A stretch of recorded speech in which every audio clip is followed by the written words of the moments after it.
Our textbook. Welcome to the free astrotheology course. All right, this is going to be a really fast presentation. Our textbook for today is The Gospel and the Zodiac, The Secret Truth About JC the Christ Figure by the Reverend Bill Darrell-El. All right, y'all? So let's get ready to go with it, y'all. Here we go. I don't know if y'all can hear me. I'm at a different place. If the sound quality is not good, I will repeat this, but it's going to be only maybe 10 minutes. That's really all I have right now, okay? But I try to get a paragraph or two in. Page 211. This is Pisces. All right. The text is taken from a co-slave master 007 says hi. Islam and Shalom, a co-slave master 007.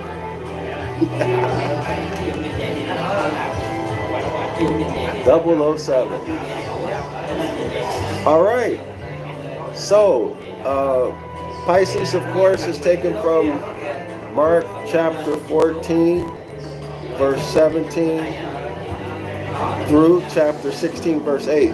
Now, when you think Pisces, you should be thinking Raphael, Oannes, Dogon, Myrrh, M-A-R-E, Myrrh, Mary,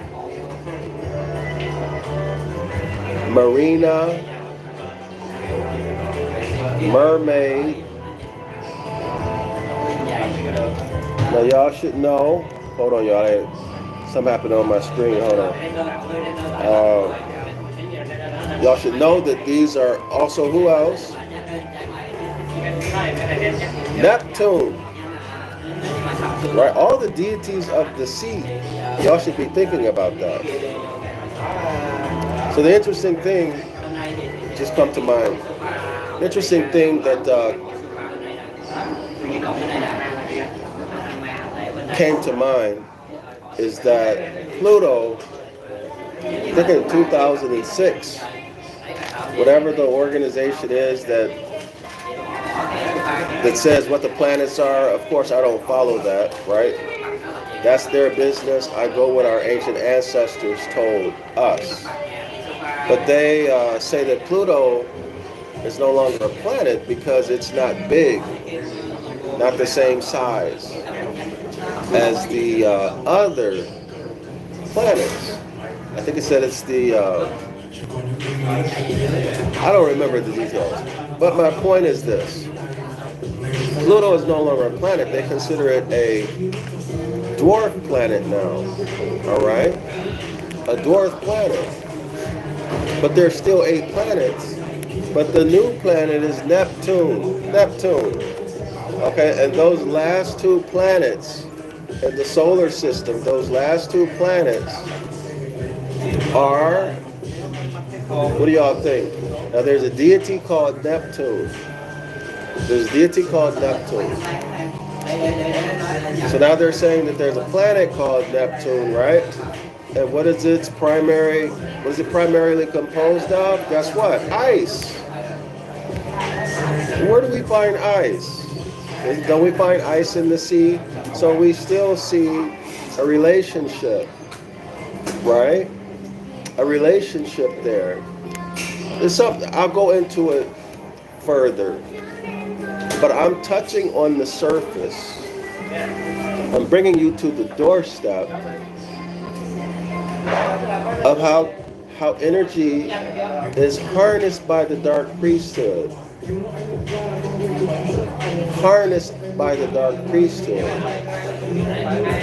then focused and then utilized to do work through symbols. All right? So the harnessing of energy, cosmic energy, the harnessing of energy through symbology. Glyphs would be, what's an example of a glyph? A glyph are the, let me show y'all, remind you, we've already been through this. So in the wheel or the path, these are glyphs. Okay? What you see right here, these two fish, these are illustrations, right? Why? Because it's two-dimensional. It's on paper. It's two-dimensional. Okay? This is Pisces. If it's three-dimensional, it would be what? If it's not living, it would be what? A representation, like a statue. If it's paid homage to or revered, it would be called an idol. Okay, so these things are used to harness energy and also to do work. What kind of work? To do work on psychology, do work on your mind. Y'all hear me? To do work on your mind. All right? So don't get it twisted. This stuff is no joke. It's not hocus pocus, witchcraft, or anything like that. It's a science that the masses are not aware of. Okay? What is it called? Natural law. Why aren't you aware of it? Because you've been transported. Let me put my finger in. You've been transported into a narrative called religion, which has detached you from nature. Okay, it made you insensitive to cosmic energy.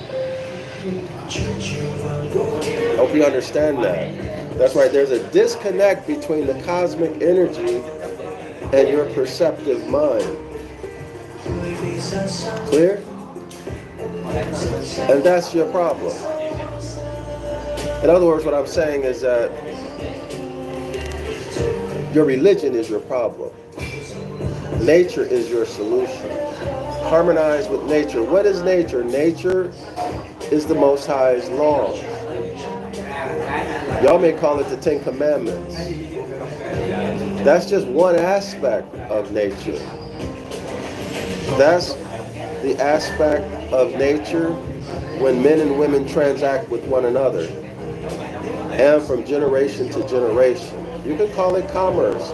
You can call it a treaty or treaties, constitutions, estates, etc., etc., etc., etc. Okay, but there are the physical laws of nature that has to do with physics, chemistry.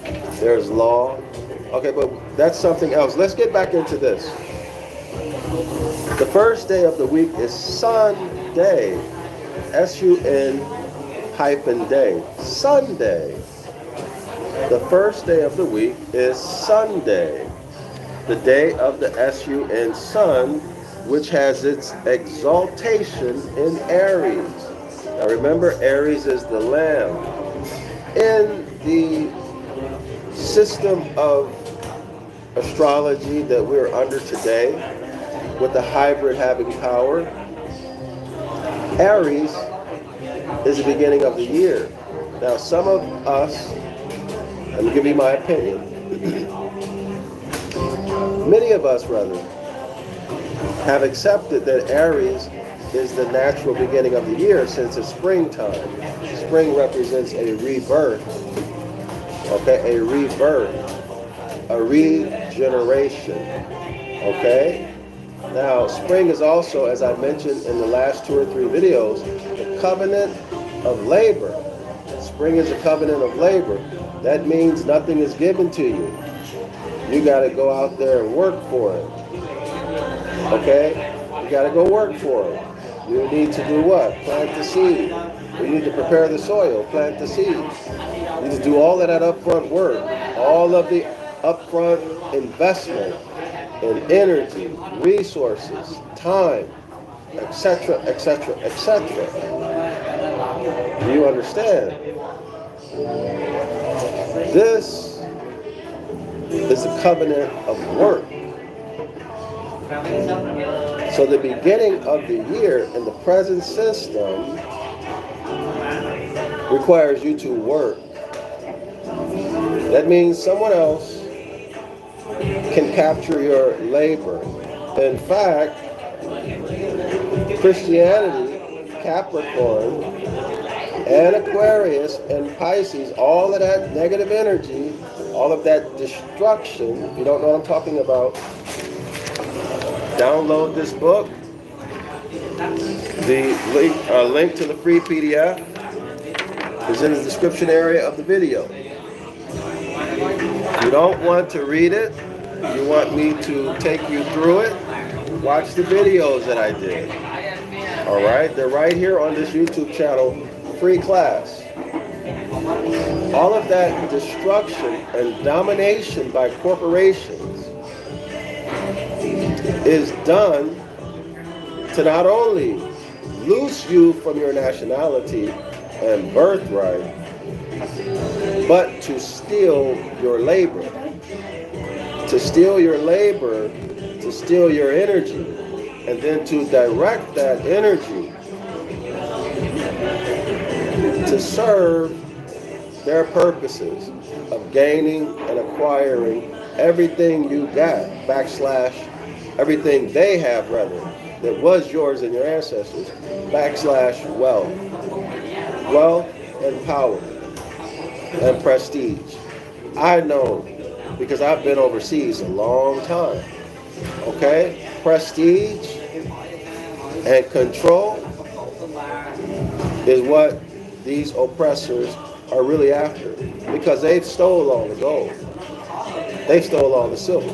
The only thing that's out here is enough gold and silver for industrial purposes. Okay? Getting physical gold and silver in your hands is extremely tough, especially gold. There's a market of certificates, okay, but they've captured all of that. So they don't need more wealth. They're not concerned about wealth. They're concerned about prestige, power / control. Okay, so this is the context. Your Capricorn, Christianity, the Catholic Church, Aquarius, Pisces, all of this is Christianity. Y'all hear me? All of it. Now we're talking about Aries. That's the context. Aries being the beginning of the year. So, the destruction or the introduction of corporations in Capricorn and their destruction. Everything comes tumbling down. Okay? Who's going to capture all of the labor that's out there? Well, of course, it's the Catholic Church and their nation states and their corporations. Y'all see it? And the corporations. And when we look at the history, that's what we see, right? We see corporations have stolen the indigenous or autochthonous people's labor all over the globe. They have stolen it. All right, so y'all go out here and work a job for a corporation. You plan your whole life and your seed's whole life around getting a job at a good corporation or corporate nation state. And then they exploit your energy in exchange for what? Fiat.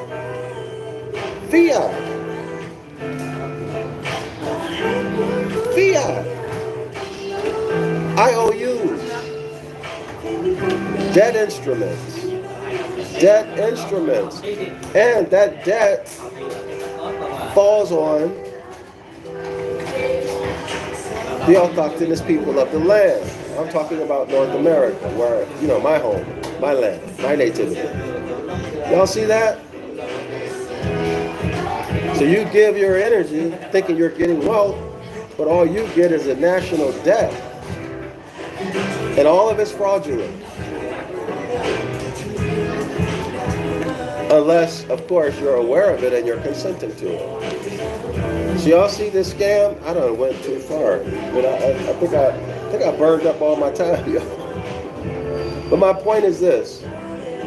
So in Aries, beginning of the year, Aries is used to capture labor, your labor energy.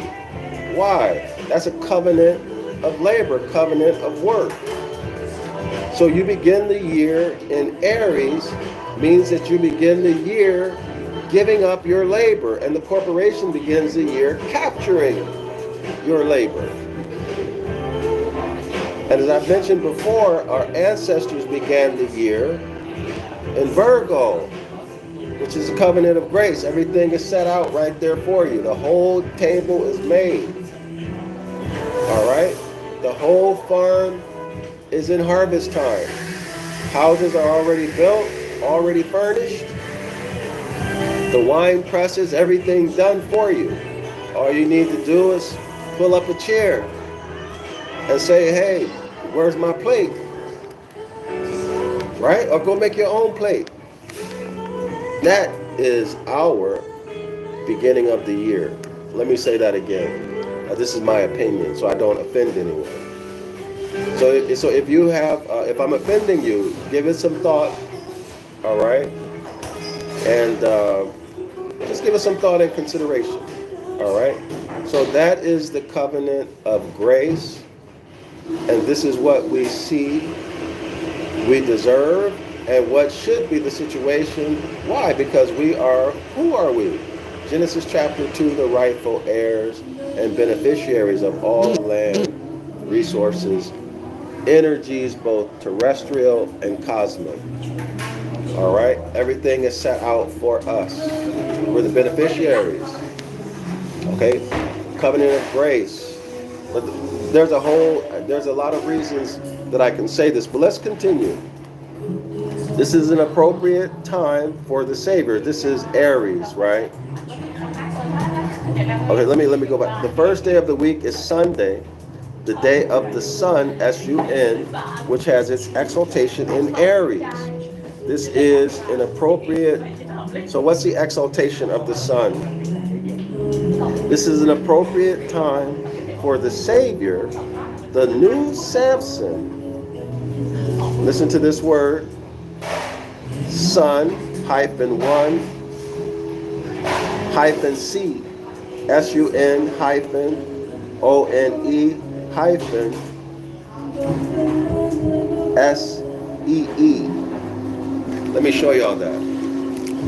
Now, whatever I don't get to, I'm going to come back later. All right? So take a look at how they spell that. This has to do with Samson. Let me check the time. Because I have to be somewhere. I need to be responsible. Okay, okay. So let me repeat that. Okay, so this is an appropriate time for the Savior, the new Samson. And then it has sun 1, sun -1, S-U-N -O-N-E, sun -1. And then it says, see the forgotten language of the stars. They didn't note this properly. So see the forgotten language of the stars. We're going to go into that when we complete this, okay? The one who symbolizes the solar principle to arise. He had been killed on Friday, the day of Venus, the planet exalted in Pisces. Incidentally, the Friday to Sunday, Pisces to Aries. Image which Mark wants to capture may go some way towards explaining the discrepancy between the 3 days of the prophecy. This is in Mark chapter 9, verse 31. The print is not good, so y'all can see I can't really make out what that is. But we're going to come back to this. I'll be able to check everything. And the actual time spent in the tomb. So this is talking about Lazarus, right? So y'all should know that Lazarus is actually Osiris. Okay? And Osiris being resurrected. But anyway, let's continue. And the actual time spent in the tomb which was, no, are they talking about Lazarus or JC? Let me continue. Between the 3 days of prophecy and the actual time spent in the tomb, which was considerably less than 3 days, however we calculated. I think they're talking about JC here, but I'll have a discussion also about Lazarus and his being in the tomb, because that's actually Osiris. I'll take y'all through the etymology that uncovers the story of Lazarus. But I gotta run, y'all. Shalom. I'll come back. That was page 211. If y'all want to prepare, go ahead and prepare for that. I'll come back sometime within the next 12 hours, okay? Within the next 12 to 24 hours, and go into this more completely. But I have an appointment. Shalom, Islam to the Moors. Make sure you support my project to write the book of the law in ancient Ibaryath in modern English, only if you feel it in your heart, okay? Only if you feel it in your heart. My books and courses, links are in the description area. Make sure y'all order them. Order them, support my work. If you want this work to advance, or if you're interested. All right, and if you don't, then don't. Okay? Shalom.